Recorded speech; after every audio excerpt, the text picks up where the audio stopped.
আমার নবী বলেছে, উম্মত তোমরা জানো না গীবত কাকে বলে?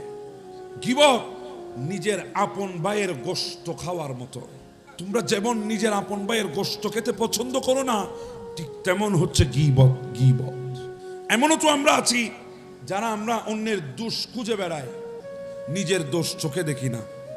আছে না নাই? আচ্ছা, শুধু অমুকে কি করেছে, তমুকে কি করেছে, অমুকে কি করেছে, তমুকে কি করেছে। আপনি আরেকজনের দোষ খুঁজতেছেন। বুকে হাত দিয়ে বলেন, আপনি কতগুলা গুনাহ করেছেন?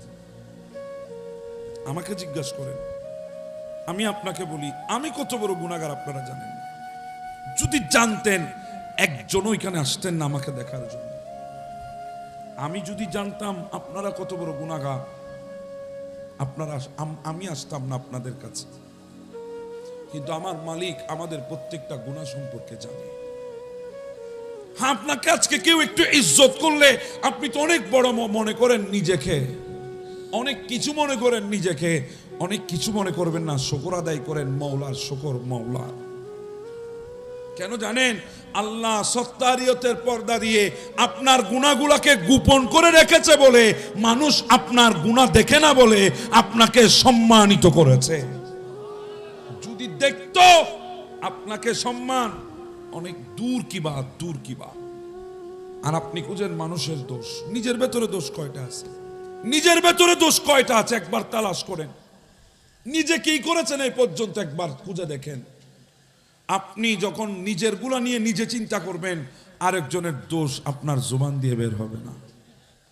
মুসা কালিমুল্লাহ একদিন আল্লাহর দরবারে দোয়া করছেন, মালিক আল্লাহ বৃষ্টি হচ্ছে না, আল্লাহ তোমার দরবারে দোয়া করছি, আল্লাহ আমাদেরকে বৃষ্টি দাও। ওই মজলিসে এক বান্দা ছিল।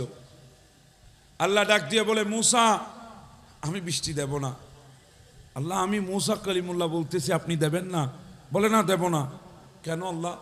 বলে, আপনার এই মজলিসে এক উম্মত আছে, যেই উম্মত গীবত করে বেড়ায়। কি করে বেড়ায়? কয়জন? জি বলেন না। মজলিসে তো অনেক মানুষ আছে, কিন্তু একজনের কথা বলছে। একজন আছে যে গীবত করে বেড়ায়, তার জন্যে আমি বৃষ্টি দেব না।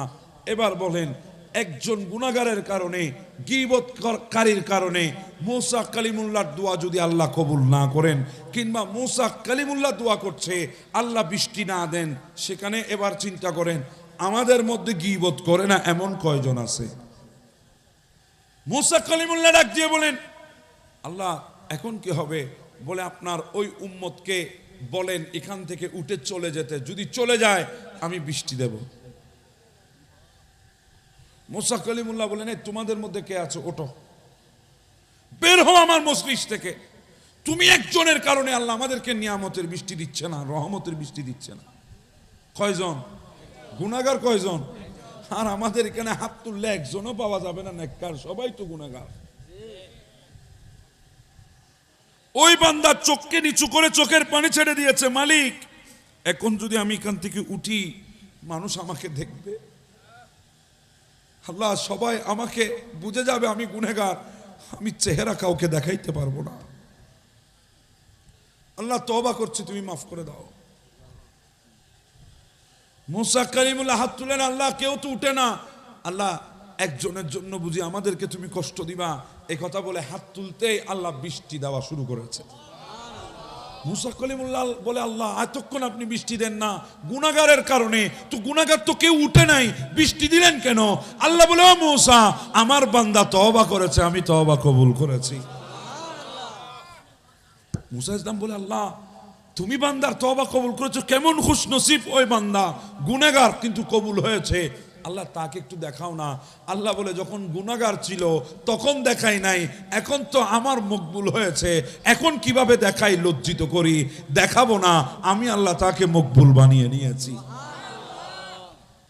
আমরা প্রত্যেকটা পুঙ্খানুপুঙ্খানু বিষয় মানুষের ঘরের ভেতরের পার্সোনাল বিষয় পর্যন্ত বাহিরে টেনে আনি।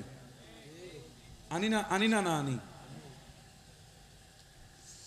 চিন্তা করেন, আপনি যে গীবত করতেছেন, এই গীবতের আর একটা কুফল কি জানেন? পরনিন্দা আর গীবত, এগুলার একে হুকুম।